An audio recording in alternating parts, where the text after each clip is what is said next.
Hello friends, welcome back to line Telugu video series. ఈరోజు వీడియోలో మనం భారతీయ సాక్ష్య అధినియంలోని సెక్షన్ 167 గురించి తెలుసుకోబోతున్నాం. సో ముందుగా ఈ సెక్షన్ ఏం మాట్లాడుతాం చూద్దాం రండి. Using as evidence of document production of which was refused on notice. So ఏదైనా ఒక డాక్యుమెంట్ని మనం ఎవిడెన్స్ కింద యూజ్ చేసుకోవాలనుకుంటున్నాం. అయితే ఏ డాక్యుమెంట్ని అయితే నోటీస్ ఇచ్చిన తర్వాత కూడా ప్రొడ్యూస్ చేయడానికి రిఫ్యూజ్ చేస్తారు, అటువంటి డాక్యుమెంట్ మనం యూజ్ చేసుకోవాలనుకుంటున్నాం అనమాట. అటువంటి సందర్భంలో సాధారణంగా ఏం జరుగుతుంది దాని గురించి ఈ సెక్షన్ మాట్లాడుతుంది. సో మెయిన్ ప్రాబ్లం చూడండి. When a party refuses to produce a document which he has had notice to produce, he cannot afterward use the document as evidence without the consent of the other party or the order of the court. So ఏదైనా ఒక డాక్యుమెంట్కి సంబంధించి he has had notice to produce, so ఆ డాక్యుమెంట్ని produce చేయమని చెప్పి అతనికి notice ఇవ్వడం జరిగిందనమాట. Right. జరిగినప్పుడు కూడా ఆ పార్టీ రిఫ్యూజ్ చేస్తానమాట. Refuse to produce the document. Right. Party refuses to produce a document. Okay. Then he cannot afterwards use the document as evidence without the consent of the other party or the order of the court. So ఏదైనా ఒక డాక్యుమెంట్కి సంబంధించి మనం notice ఇచ్చి ఉండి but ఆ party refuse చేస్తారనుకోండి, ఆ తర్వాత అదే డాక్యుమెంట్ని ఎవరైతే రిఫ్యూజ్ చేస్తారో ఆ పార్టీ ఎవిడెన్స్ కింద యూజ్ చేసుకోవడానికి లేదనమాట, ఎదురుపక్షం యొక్క అనుమతి లేకుండా, లేదంటే కోర్టు యొక్క ఉత్తర్వులు లేకుండా.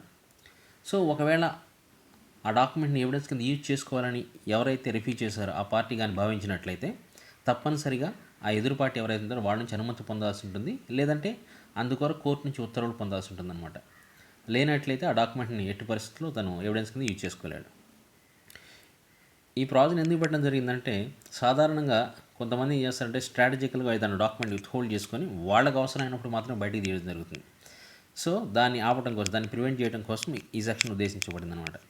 ఎందుకంటే ఇరు పార్టీలు ఉన్నప్పుడు ఏంటంటే ఇద్దరికి ఫెయిర్ ఆపర్చునిటీ ఇవ్వాలి. కాబట్టి ఏంటంటే ఒక పార్టీ ఆన్డ్యూ అడ్వాంటేజ్ పొందకుండా ఉండటం కోసం ఇక్కడ ఇలిస్ట్రేషన్ కూడా ఉంది చూడండి. మనం ఏ అనే ఒక వ్యక్తి బిని షూ చేస్తున్నాడు అనమాట అనే అగ్రిమెంట్.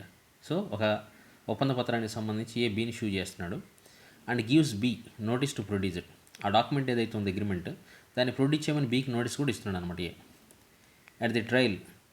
సో విచారణ జరుగుతున్నప్పుడు A calls for the document, ఏంటంటే డాక్యుమెంట్ ప్రొడ్యూస్ చేయమని పిలుపునిస్తున్నాడు అనమాట. But B refuses to produce it. But B ఏం చేస్తున్నాడు, వ్యతిరేకిస్తున్నాడు ప్రొడ్యూస్ చేయడానికి. So A gives secondary evidence of its contents. సో ఆ డాక్యుమెంట్కి సంబంధించి ఏంటంటే ఒరిజినల్ అతను ప్రొడ్యూస్ చేయలేదు కాబట్టి బీ ఏం చేస్తున్నాడు అంటే జిరాక్స్ కాపీ ఏదైనా ఉంటే దాన్ని ప్రొడ్యూస్ చేస్తున్నాడు అనమాట. Right. So B seeks to produce the document itself. Original document produce చేయడానికి బీ కోరుకుంటున్నాడు. ఎందుకు? To contradict the secondary evidence given by ఏదైతే సెకండరీ ఎవిడెన్స్ ఆ జిరాక్స్ కాపీ ఇచ్చాడో దాన్ని కాంట్రాడిక్ట్ చేయడం కోసం ఏం చేస్తున్నాడంటే ఒరిజినల్ డాక్యుమెంట్ ప్రొడ్యూస్ చేయడం కోసం కోరుకుంటున్నాడు.